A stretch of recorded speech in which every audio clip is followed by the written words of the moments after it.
I am going to start with a piece I wrote called Skeleton Woman, which is inspired by, there's a book that I read in lockdown called Women Who Run with the Wolves by a lady called Dr. Estes, and she's a storyteller. So this is inspired by one of her stories.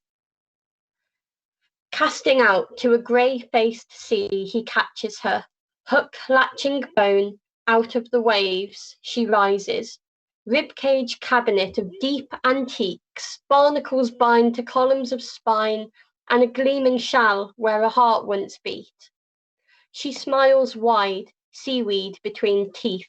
Wind-whipped ocean sprays through sockets as she gives chase back to shore. Salt-kissed bones clatter and click. In she slips to warm herself beside ebbing embers of his hearth. No woman dreams of marriage to the sea, cold, cruel, capable of burying anything. His bed is balmy. She almost recalls flesh against flesh, running red river through her chest. Perhaps in sleep he senses her. He senses her. Creaking jaws apart, she drinks a drop of ocean as it sails down his cheek. So Skeleton Woman's just a little bit creepy, but I do love her. So this next one I'm going to do was published in our awesome Standing Proud anthology, which is, so I joined at the start of lockdown a local LGBT plus writing group organised by Out Together over here in Worcester. And they are the most amazing bunch of people. And if anybody does want to do some creative writing with some very lovely people, then always come along to that.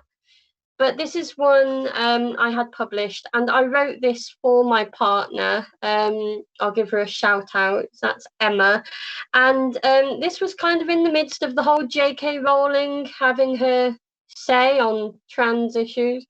Anyway, less I say about that. But this was my response to that.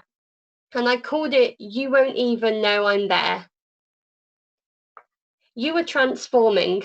I am transforming too.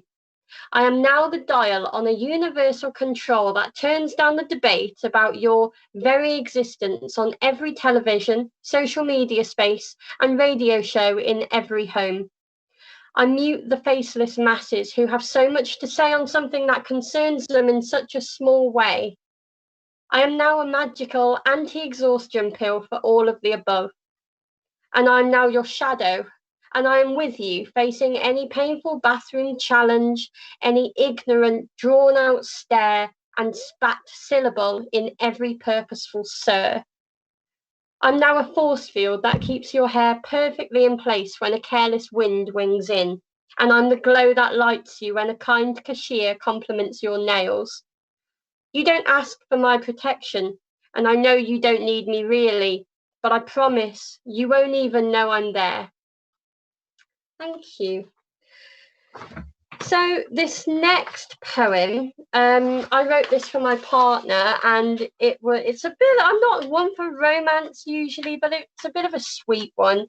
And, you know, she was doing my makeup one day because I'm rubbish at it, and she's amazing at it. So that's what inspired this, and it's called Dust. We sit at opposite ends of the rainbow, each with a share of the gold. Make me a peach, and you reach for the light orange shades, dusting brush in acid drop powder as though you've done this your whole life. It has been 3 months. A clump in the crease of my eye, you blow softly, correcting. If only all things were so easily righted. The palette between us presents a kaleidoscope of possibilities, and we're just trying to keep up. A twist in my gut, knots, then releases, stabs, nulls, relaxes. When I open my eyes, tears of pride, grief, relief, but I assure you, it's just the dust. So that's the poem that Bashimia chose to publish recently, which I'm really pleased about because it is a sweet one. Thank you for having me. That's all from me, but thank you for listening. I hope you enjoyed it. And if you want to follow me on Instagram, I'm at Lydia Sofia Writes.